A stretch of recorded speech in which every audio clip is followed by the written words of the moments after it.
കൺകുളിർമയുള്ള മക്കൾ കൺകുളിർമയാവുന്നത് എന്ന ശീർഷകത്തിലാണ് നമ്മുടെ ചർച്ച നടക്കുന്നത്. റസൂലുള്ളാഹി സ്വല്ലല്ലാഹു അലൈഹി വസല്ലമ തങ്ങൾ തർബിയത്തിന്റെ ആദാബുകൾ പഠിപ്പിച്ചിട്ടുണ്ട്. തർബിയത്തിന്റെ അദബുകൾ എങ്ങനെയാ മക്കളെ വളർത്തേണ്ടതെന്നറിയാത്ത വാപ്പമാരാണെന്നുള്ളത്. വാപ്പമാർക്ക് വാങ്ങിച്ചു കൊടുക്കാനേ അറിയുള്ളൂ, വളർത്താൻ അറിയുന്നില്ല. ഇന്നത്തെ ഏറ്റവും വലിയ ചാലഞ്ച് അതാണ്. ചെറുപ്പക്കാരൊക്കെ വാപ്പമാരാവാൻ, കല്യാണം കഴിഞ്ഞാൽ പിന്നെ പിറ്റത്തെ കൊല്ലം കുട്ടിയാവണമെന്നാണ് നാട്ടുകാർക്ക് മുഴുവൻ നിർബന്ധം. എന്നാൽ ഒരു പിതാവാനുള്ള യോഗ്യതയോ തർബിയത്തിന്റെ ബാലപാഠം പോലും എന്റെ കുഞ്ഞിനെ എങ്ങനെ വളർത്തണം എന്നറിയാത്ത ഉമ്മ, എങ്ങനെ വളർത്തണം എന്നറിയാത്ത വാപ്പ, കുഞ്ഞങ്ങനെ വളർന്നു വരുന്നുണ്ട്. ശരിക്കും മക്കളെ വളർത്താൻ അറിയുമ്പോഴേക്കും നമ്മളൊരു വല്യമ്മയായിട്ടുണ്ടാവുന്നു. അതുകൊണ്ടാണ് പാരന്റിങ്ങിന്റെ ക്ലാസ്സുകളിൽ ആളുകൾ പറയും, ബി എ ഗ്രാൻഡ് പാ ആൻഡ് ഗ്രാൻഡ് മാ. നിങ്ങളൊരു വല്യമ്മയോ വല്ലിപ്പയോ ആയിട്ട് പെരുമാറുക മക്കളോട്. കാരണം വല്ലിപ്പയും വല്യമ്മയും സ്നേഹത്തോടെയാണ് പെരുമാറുക, നമ്മൾ ദേഷ്യത്തോടുകൂടെയാണ് പെരുമാറുക. പാപ്പയാകുമ്പോ ദേഷ്യമാണ്, വല്ലിപ്പയാകുമ്പം വലിയ കാരുണ്യമാണ്. കുട്ടികളൊക്കെ എന്തെങ്കിലും കുരുത്തക്കേട് കാണിച്ചാൽ തന്നെ വല്ലിപ്പയുടെയും വല്യമ്മയുടെയും മറപിടിക്കുന്നത് കാണാൻ കഴിയും. അവർ സംരക്ഷണം കൊടുക്കുന്നു. ഈ വല്യമ്മയും സ്വന്തം മക്കളെ നന്നായി അടിച്ചവരാണ്. പക്ഷേ കുറച്ചു കഴിഞ്ഞപ്പോ അവർക്ക് മനസ്സിലായി ആ രീതി തെറ്റായിരുന്നു. പിന്നെ അവര് പറയാണ് മക്കളോട്, നീ നിന്റെ കുഞ്ഞിനെ അടിക്കുന്നത് എനിക്ക് പൊരുത്തല്ല. പറഞ്ഞാൽ പിന്നെ തീർന്നില്ലേ? സുബ്ഹാനല്ലാഹ്. മുത്തുനബി തങ്ങൾ തർബിയത്ത് പഠിപ്പിക്കുമ്പോ നമ്മളായിട്ട് ചെയ്യേണ്ട വിഷയം അൽ മത്അമുൽ ഹലാൽ. നമ്മുടെ മക്കൾക്ക് ഹലാല് തിന്നാൻ കൊടുക്കണം. പലിശയുമായി ബന്ധപ്പെട്ട ജോലികൾ മുസ്ലിമിന് പറ്റൂല. ഇതാര് വിവാദാക്കിയിട്ടും കാര്യമില്ല. ഇസ്ലാമിന്റെ കാഴ്ചപ്പാടതാണ്. ഒരുപാട് എന്റർപ്രൈസസ്, ഒരുപാട് കമ്പനികൾ, ഒരുപാട് സ്ഥാപനങ്ങൾ പലിശയുമായി ബന്ധപ്പെട്ട് കിടക്കുന്നുണ്ട്. കടുത്ത ചൂഷണമാണെന്നും ഒരു മുസ്ലിമിനും അനുവദനീയമല്ലെന്നും അള്ളാഹുവിനോട് യുദ്ധം പ്രഖ്യാപിക്കുന്നതിന് തുല്യമാണ് പലിശ ഇടപാടുകൾ എന്ന് പഠിപ്പിച്ച ദീനാണ് ശരീഅത്തുൽ ഇസ്ലാം. മുസ്ലിങ്ങളോടാണ് ഞാൻ പറയുന്നത്, യുക്തിവാദികളും മതമില്ലാത്തവരും ഒച്ചപ്പാടുണ്ടാക്കണ്ട. അത് മുസ്ലിമീങ്ങളോട് പറയാണ്, അവര് കേട്ടോളൂ, നിങ്ങൾ കേൾക്കണ്ട. മുസ്ലിമീങ്ങളായ ആളുകൾ അറിയണം, ഹലാലും ഹറാമും നമുക്ക് നോക്കിയേ പറ്റൂ. ഹലാലും ഹറാമും നമുക്ക് നോക്കിയേ പറ്റൂ. പലിശയുമായി ബന്ധപ്പെട്ട ജോലിയാണ് നമ്മൾ ചെയ്യുന്നതെങ്കിൽ മുത്തുനബി തങ്ങൾ അലാമത്തുൽ ഖിയാമയിൽ പറഞ്ഞത് വതക്സുറു റിബ, പലിശയുടെ ഉപയോഗം വർദ്ധിക്കുമെന്നാണ്. കറൻസിയെ സംബന്ധിച്ച് പലിശ ഉണ്ടോ ഇല്ലേ, അഭിപ്രായ വ്യത്യാസങ്ങളും ചർച്ചയ്ക്കുമേൽ ചർച്ചയും അടക്കം പറച്ചിലും ഒക്കെ നടത്തിയാൽ തന്നെയും മുത്തുനബിയുടെ വചനങ്ങളിൽ വന്ന പലിശ ഉപയോഗം വർദ്ധിക്കും എന്ന് പറഞ്ഞ അലാമത്ത് നമ്മുടെ കറൻസികളിലൂടെ ഒക്കെയുള്ള ഇടപാടുകളിൽ കടന്നു വരുമെന്ന ആ വാക്ക് പുലരണ്ടേ.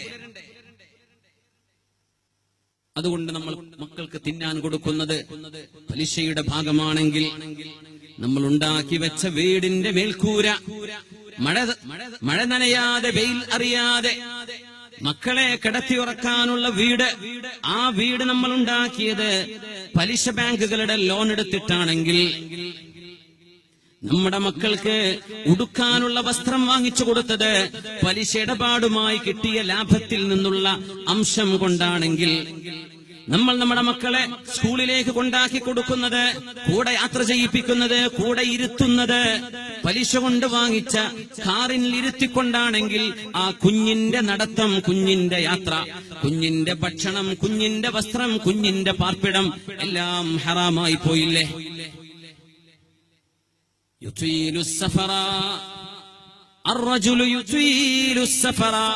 ദീർഘമായ യാത്ര പോകുന്ന ഒരാളെ കുറിച്ച് അഷ്റഫുൽ ഖൽഖ് റസൂലുള്ളാഹ് അശ്അഥ അഗ്ബറ, മുടിയാകെ ചടപിടിച്ച് കുളിക്കാതെ പൊടിപുരണ്ട് ചീകി വെക്കാൻ കഴിയാതെ മുഷിഞ്ഞു നടക്കുന്ന ഒരാൾ, യമുദ്ദു യദൈഹി ഇലസ്സമാ, ആകാശലോകത്തേക്ക് കൈയുയർത്തിയിട്ട് പറയുകയാണ്, യാ റബ്ബി യാ റബ്ബി യാ റബ്ബ്, എന്റെ റബ്ബേ എനിക്കിത് വേണം, എന്റെ റബ്ബേ എനിക്ക് കാവല് വേണം, എന്റെ റബ്ബേ നീ എനിക്ക് ഇന്നതൊക്കെ തരണം എന്ന് ഒരു പരിത്യാഗിയുടെ, ഒരു സൂഫി വര്യന്റെ, ഒരു സ്വാലിഹായ വരിആയ സൂക്ഷ്മതയുള്ള ഒരു മനുഷ്യന്റെ കോലത്തിൽ നടക്കുന്ന ഒരാൾ ഇങ്ങനെ ദുആ ചെയ്യുന്നുണ്ട്, യാ റബ്ബി യാ റബ്ബി യാ റബ്ബ്, യാത്ര ചെയ്തിട്ട് സിയാറത്തുകൾക്ക് വേണ്ടി പോയിട്ട് മഹത്തുക്കളായ ആളുകളെ കാണാൻ അവിടെ സന്നിധാനങ്ങളിൽ ചെന്ന് സ്വാലിഹീങ്ങളുടെ സുഹ്ബത്തിൽ നിന്ന് ദുആ ചെയ്ത് ആ മഹത്തുക്കളുടെ സാന്നിധ്യത്തിൽ നിന്ന്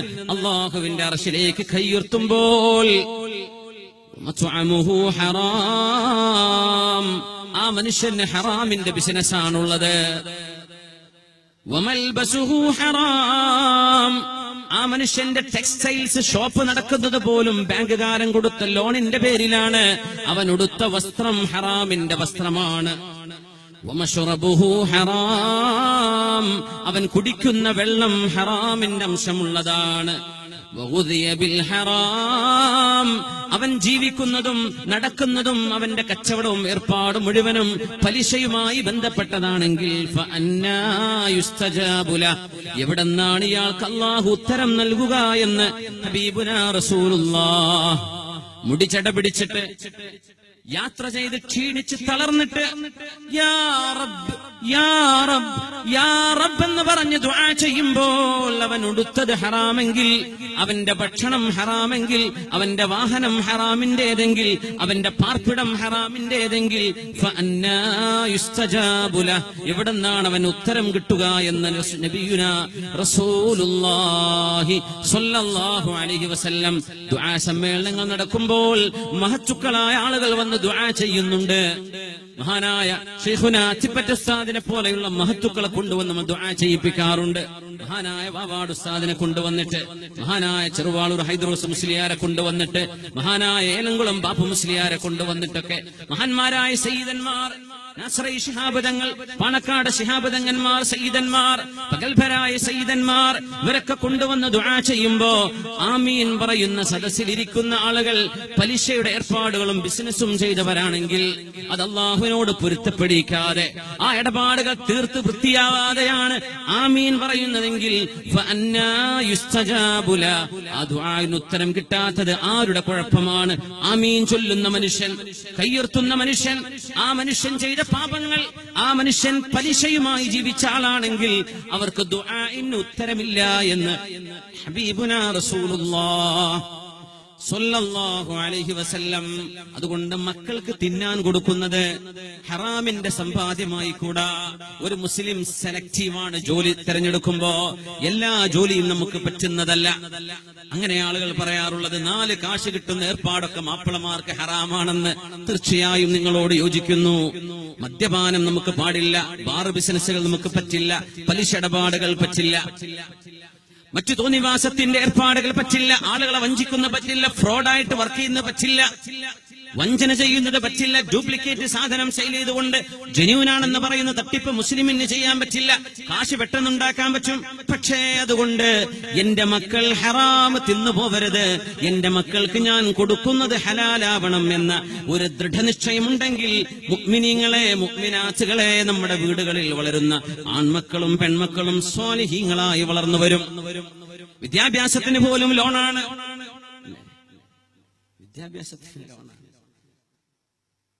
മെഡിസിന്, എഞ്ചിനീയറിംഗിന് പഠിപ്പിക്കാൻ പലിശക്കാരന്റെ പലിശ കൊടുക്കുന്ന ബാങ്കുകളുടെ ലോൺ വാങ്ങിച്ചുകൊണ്ടാണ് നമ്മൾ അവർക്ക് പഠിപ്പിക്കുന്നതെങ്കിൽ പോലും എത്ര ഗുരുതരമായ തെറ്റാണ് നമ്മൾ ആ ചെയ്യുന്നത്. എത്ര നിസ്സാരത്തിലാണ് നമ്മൾ കാര്യം നോക്കിക്കാണുന്നത്. അതെല്ലാരും ചെയ്യുന്നില്ലേ? അത് നാട്ടുകാരൊക്കെ ചെയ്യുന്നില്ലേ? ഈ നാട്ടുകാർ ചെയ്യുന്നതൊക്കെ ഹലാലാകുമോ? അങ്ങനെ പറ്റുമോ? നാട്ടുകാർ ചെയ്യുന്നതൊക്കെ ഹലാലാവോ? അതുകൊണ്ട് മുഅ്മിനെ അതിന്റെ ഗൗരവം നഷ്ടപ്പെടുത്തരുത്. അൽ മത്അമുൽ ഹലാൽ. മുൻഗാമികളായ നമ്മുടെ സഹോദരിമാർ, മുൻഗാമികളായ സഹോദരിമാർ, അവരുടെ ഭർത്താക്കന്മാർ ജോലിക്ക് ഇറങ്ങിപ്പോകുമ്പോ, വീട്ടിൽ നിന്ന് ഇറങ്ങിപ്പോകുമ്പോ പറയുമായിരുന്നത്രേ, യാ സൗജി, എന്റെ പ്രിയപ്പെട്ട ഭർത്താവേ, ഇന്നാ നസ്ബിറു അലൽ ജൂ വലാ നസ്ബിറു അലൻ നാർ. ഭർത്താവേ, നിങ്ങൾ ജോലിക്ക് പോവുകയാണ്, കച്ചവടത്തിന് പോവുകയാണ്, വഞ്ചന ചെയ്യല്ലേ, ഹറാമ് കൊണ്ടുവരല്ലേ, ഞങ്ങൾക്ക് വിശപ്പ് സഹിക്കാൻ കഴിയും കേട്ടോ, പക്ഷേ നരകത്തിന്റെ ശിക്ഷ ഞങ്ങൾക്ക് സഹിക്കാൻ കഴിയില്ല എന്ന് പറഞ്ഞിരുന്ന ഉമ്മമാരുള്ള കാലമുണ്ട്, എന്ന് പറഞ്ഞിരുന്ന ഭാര്യമാരുള്ള ഒരു കാലമുണ്ടായിരുന്നു.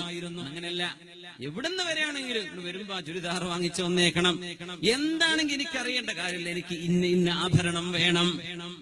അങ്ങനല്ല പറയേണ്ടത്. ഹലാല് മതി നമുക്ക്. ഹലാല് കൊണ്ട് കിട്ടിയില്ലയോ പട്ടിണി കിടന്ന് സഹിക്കാം.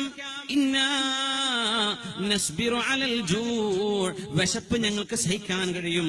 വലാ നസ്ബിറു അലൻ നാർ, നരകം ഞങ്ങളെ കൊണ്ട് സഹിക്കാൻ കഴിയില്ല. അതുകൊണ്ട് ഞങ്ങൾക്ക് തെറ്റായത് ഹറാമിന്റെ ഭക്ഷണം കൊണ്ട് തരരുതേ ഉപ്പ എന്ന് പറഞ്ഞിരുന്ന മക്കളുണ്ടായിരുന്നു. ഹറാം ഞങ്ങൾക്ക് വേണ്ട ഭർത്താവേ എന്ന് പറഞ്ഞിരുന്ന സഹോദരിമാരുള്ള കാലമുണ്ട്. ഉമ്മമാർ മോനോട് പറയുന്നു, മോനെ ഉമ്മ പട്ടിണി കിടന്നേക്കാം, പക്ഷേ മോൻ ഹറാം വീട്ടിലേക്ക് കൊണ്ടുവരരുത്. ഉമ്മ എന്താ പറയാ? അയലോക്കത്തെ ചങ്ങായിനെ കണ്ടില്ലേ, 2 കൊല്ലം കൊണ്ടാണ് വീട് വെച്ചത്. നീ ഇപ്പൊ എത്ര കൊല്ലായി ഗൾഫിൽ പോകാൻ തുടങ്ങിയിട്ട്? നീ ഗൾഫിൽ തന്നെയാണോ ഉള്ളതോ അല്ല ശ്രീലങ്കയിലാണോ? ഉമ്മ ചോദിക്കാം. നിന്റെ കയ്യിൽ പൈസ ഒന്നുമില്ലേ? അവനെ പോലെ ഒരു ഉഷാറൊന്നും നിനക്ക് കാണില്ലല്ലോ. പൈസ ഉള്ള മക്കളിൽ പൈസ ഇല്ലാത്തൊരു മോനുണ്ടെങ്കിൽ, അല്ലെ, സ്വന്തം മക്കളിലെ ഒരു മോൻ ചിലപ്പോ തട്ടിപ്പിന്റെ ആശാനായിരിക്കും. അനുജണ്ടാവും, ജ്യേഷ്ഠണ്ടാവും, കയ്യിൽ കാശില്ല. എന്തേ? ഹറാമ് ചെയ്തിട്ട് വേണ്ട, ഹലാല് കൊണ്ട് വരട്ടെ, ഞാനൊന്ന് ക്ഷമിക്കട്ടെ എന്ന് പറയുന്നൊരു മോനായിരിക്കും. ചിലപ്പോ വിവരമില്ലാത്ത ഉമ്മാർക്കൊരു വർത്താനുണ്ട്, ഇവനൊന്നിനും പറ്റൂല, മറ്റവനാ ഉഷാറ്, ഞാൻ ഓന്റെ കൂടെ പാർക്കുക. ആരെ കൂടെ? ഈ പൈസ ഉള്ള മോന്റെ കൂടെ. ഇവൻ എങ്ങനെ ഉണ്ടാക്കിയ പൈസ എന്ന് ഉമ്മാക്കറിയോ? ഇല്ല. പാവപ്പെട്ടവന്റെ തന്റെ മകനാണ്, അവന്റെ കയ്യിൽ പൈസ അല്ല. എന്തുകൊണ്ടില്ല എന്നുമ്മ ചോദിക്കുന്നുണ്ടോ? അപ്പൊ ചില ഉമ്മാര് പറയും, ഓന് പിന്നെ എല്ലാം ഹറാമല്ലേ, ഓന് പിന്നെ ഒക്കെ വലിയ മൂല്യരായിക്കണല്ലോ എന്നൊക്കെ പറയാം. സുബ്ഹാനല്ലാഹ്. ഒരു പ്രചോദനം, ഒരു നന്മ. ഇത് ഇന്ന് ശ്വാസം 60 സെക്കൻഡ് വരെ ശ്വാസം പിടിക്കാൻ നമ്മളെ കൊണ്ട് കഴിയില്ല. ഒരു മിനിറ്റ്, അതിന് മുമ്പ് മരിച്ചു. ഈ ഗ്രൗണ്ടിലൊക്കെ ഓക്സിജൻ ഉണ്ട് എന്നുള്ള ധൈര്യത്തിലല്ല ഇപ്പൊ നമ്മൾ ഇരിക്കുന്നത്. ആരെങ്കിലും പാക്കിൽ കൊണ്ടുവന്നിട്ടുണ്ടാ? ഇവിടൊക്കെ ഓക്സിജൻ ഉണ്ട് എന്നുള്ള ധൈര്യത്തിൽ വന്നിരിക്കുക. നമ്മൾ ശ്വസിച്ച് എത്ര ശ്വസിച്ചു? നമ്മള് 70 തവണയോളം ഒരു മിനിറ്റിൽ നമ്മൾ ശ്വസിച്ചുകൊണ്ടിരിക്കുകയാണ്. നമ്മുടെ ശ്വാസോച്ഛ്വാസം നമ്മൾ അറിയാതെ. ഇത് നിന്നുപോയാൽ തീരുന്ന ലോകമാണ്. ഒരു മിനിറ്റൊന്നും ശ്വാസം എടുക്കാതെ നിൽക്കാൻ പറ്റില്ല. അവിടെ തീരുന്ന ലോകത്താണ് നമ്മൾ ഈ വക ഡയലോഗും പറഞ്ഞിട്ട് ഹലാലും ഹറാമും മിക്സ് ചെയ്യുന്ന നബി തങ്ങൾ പറഞ്ഞു, ഒരു അന്ത്യനാൾ വരും, ആളുകൾക്ക് ഹലാലും ഹറാമും മൈൻഡ് ഉണ്ടാവില്ല. പൈസ കിട്ടിയാൽ മതിയെന്നേ പറയുള്ളൂ. അത് എവിടുന്നൊന്നും നോട്ടല്ല. പൈസ ഉണ്ടാക്കി വന്നോ, പിന്നെ പള്ളിന്റെ ഖജാഞ്ചിയാണ്. ഏതെങ്കിലും അറബിനെ കുളിപ്പിച്ച് കടത്തി കൊണ്ടുവന്നായിരിക്കും അവനുണ്ടാക്കിയ പൈസ. പക്ഷെ അവൻ പൈസ ഉണ്ട്, അതുകൊണ്ടോ ഖജാഞ്ചി, മൂപ്പരന്നെ പ്രസിഡന്റ്, മൂപ്പരന്നെ സെക്രട്ടറി. സുബ്ഹാനല്ലാഹ്. നമുക്കതൊന്നും പാടില്ല മുഅ്മിനെ. അങ്ങനെയൊക്കെ അറബികളെ പറ്റിച്ചിട്ടുണ്ടെങ്കിൽ കൊണ്ടുപോയി കൊടുത്തോളൂ. അറബി മരിക്കേണ്ട മുമ്പ്. മരിച്ചിട്ടുണ്ടെങ്കിൽ ആ അറബിയുടെ പേരിൽ ആ പൈസ മുഴുവൻ സ്വതക്കാക്കി കൊടുത്തേക്ക്. റബ്ബേ, ഇന്നാലിന് അറബിയെ ഞാൻ അന്ന് പറ്റിച്ചു പോന്നതാണ്, ഇതിന്റെ കൂലി നീ അദ്ദേഹത്തിന്റെ ഖബറിലേക്ക് കൊടുക്കണേ എന്ന് പറഞ്ഞ് സ്വതക്ക ചെയ്തേക്കും പാവപ്പെട്ടവർക്ക്. അള്ളാഹു നമുക്ക് പുറത്തു തരട്ടെ. അതുകൊണ്ടൊക്കെ ഉണ്ടാക്കിയ മക്കളാണെങ്കിൽ അവർ ചാടിപ്പോയിട്ടില്ലെങ്കിലേ അത്ഭുതമുള്ളൂ. അങ്ങനെയാണ്. അതുകൊണ്ട് ഹലാലിന്റെ ഭക്ഷണം കൊടുക്കുന്നത്. അപ്പോഴാണ് വാപ്പമാര് സ്വാലിഹീങ്ങളാവുന്നത്. വാപ്പ നല്ല വാപ്പയാണെങ്കിൽ 7 തലമുറയിലേക്ക് ആ പിതാവിന്റെ നന്മയെ അള്ളാഹു കൈമാറ്റം ചെയ്യുമെന്നാണ്. ഇങ്ങനെ വാപ്പ നല്ല വാപ്പയാണെങ്കിൽ മക്കള്, മക്കളുടെ മക്കള്, അവരുടെ മക്കള്, അവരുടെ മക്കള് 7 തലമുറയിലേക്ക് ആ വാപ്പയുടെ നന്മയെ അള്ളാഹു ട്രാൻസ്മിറ്റ് ചെയ്യും. സൂറത്തുൽ കഹ്ഫിലൂടെയാണ് അള്ളാഹു ഇത് പഠിപ്പിച്ചത്. ബിസ്മില്ലാഹിർ റഹ്മാനിർ റഹീം. وأما الجدار فكان لغلامين يتيمين في المدينة وكان تحته كنز لهما وكان أبوهما صالحا. ഖിദ്ർ നബി ഒരു നാട്ടിലെത്തി പൊളിഞ്ഞു വീഴാറായ ഒരു മതിൽ നിവർത്തി വെച്ചു കൊടുത്തപ്പോ മൂസ നബി അലൈഹിസ്സലാം കൂടെയുള്ള സഹയാത്രികനാം അള്ളാഹുവിന്റെ കലീമും നബിയും മുക്കല്ലമുമായ മൂസ നബി അലൈഹിസ്സലാം ചോദിച്ചു, ഖിദ്ർ നബിയേ, നമുക്ക് കുടിക്കാൻ പോലും വെള്ളം തരാത്ത നാട്ടുകാരുടെ ഏതോ ഒരു വീട്ടുകാരന്റെ മതില് എന്തിനാ നിങ്ങൾ നിവർത്തി വെച്ചു കൊടുത്തത്? വെറുതെ ഒരു പൈസ ചോദിച്ചാൽ നമുക്ക് ആ വേതനം കൊണ്ട് ഭക്ഷണം വാങ്ങി തിന്നാമായിരുന്നില്ലേ? വിശന്ന് നമ്മൾ ദാഹിച്ച അവശരല്ലയോ? പൈസ വാങ്ങിച്ചൂടായിരുന്നോ? എന്തിനാ വെറുതെ നിങ്ങൾ ആ മതിൽ നന്നാക്കി കൊടുത്തത്? ഒരു ഡിമാൻഡ് ഉണ്ടായിരുന്നു, ഞാൻ ചെയ്യുന്നൊന്നും ചോദിക്കാൻ പാടില്ല. മൂസ നബി അലൈഹിസ്സലാം ഫലം യസ്ബിർ, അവർക്ക് ക്ഷമ വന്നില്ല. മൂസ നബി അത് ചോദിച്ചു. റഹിമല്ലാഹു അഖി മൂസ ലൗ സബറ, മൂസ നബി ക്ഷമിച്ചിരുന്നെങ്കിൽ നമുക്ക് ഒരുപാട് കഥകൾ ഇനിയും കിട്ടുമായിരുന്നല്ലോ എന്നൊക്കെ നിബിധങ്ങൾ ഈ ചരിത്രം പഠിപ്പിക്കുമ്പോൾ പറഞ്ഞിട്ടുണ്ട് സല്ലല്ലാഹു അലൈഹി വസല്ലം. ആ മതിലിനെ കുറിച്ച് പറയാണ് അല്ലാഹു സൂറത്തുൽ കഹ്ഫിൽ. അമ്മൽ ജിദാർ, ആ മതില് എന്താണ് അതിന്റെ വിശേഷം എന്നറിയുമോ?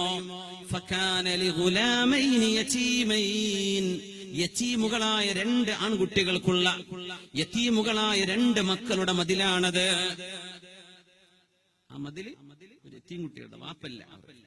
വകാനത് തഹ്തഹു കൻസുൽ ലഹുമാ, ഈ 2 മക്കള് വലുതായി പ്രായപൂർത്തിയെത്തി വലുതായി വരുമ്പോൾ ഉപയോഗിക്കാൻ വേണ്ടി അള്ളാഹു നൽകുന്ന ഒരു ഇൽഹാമ് കൊണ്ട് ആ കുഞ്ഞുങ്ങളുടെ വാപ്പ ആ മതിലിന്റെ താഴെ ഒരു നിധി വെച്ചിട്ടുണ്ട്.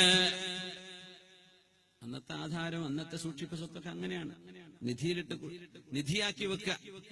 നിധി കിട്ടിയെന്നൊക്കെ പറഞ്ഞ് എന്തെല്ലാം തട്ടിപ്പ് നടക്കാറുണ്ട്. അന്നൊക്കെ നിധി കുഴിച്ചിടൽ അങ്ങനെയാണ്. വാപ്പ ഒരിക്കലും വസിയത്ത് ചെയ്തു, മക്കളെ വാപ്പയാന്റെ സ്വത്ത് നമ്മുടെ ഇന്നാലിന്ന വടക്ക് ഭാഗത്തെ പറമ്പിലെ ഇന്നാലിന്ന പ്ലാവിന്റെ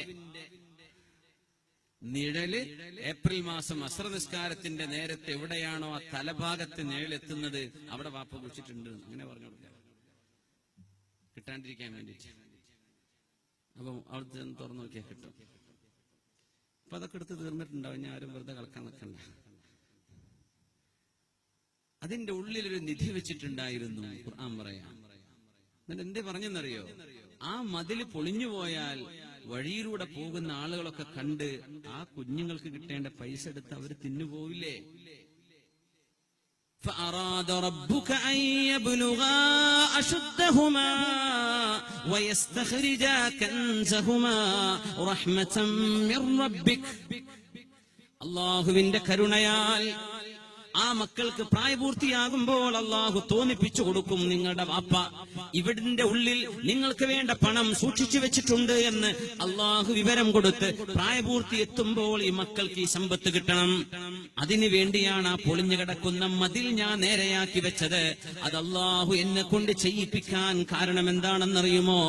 വകാന അബൂഹുമാ സ്വാലിഹാ, ആ കുഞ്ഞുങ്ങളുടെ വാപ്പ, മുഫസ്സിരീങ്ങൾ തഫ്സീർ എടുത്ത് നോക്കിയാൽ മനസ്സിലാകും അവിടെ ജദ്ദുഹുമുസ് സാബിഅ, 7ാമത്തെ വല്യപ്പ സ്വാലിഹാ, ഒരു നല്ല മനുഷ്യനായിരുന്നു, ഒരു സ്വാലിഹായ മനുഷ്യനായിരുന്നു 7ാമത്തെ വല്യപ്പ.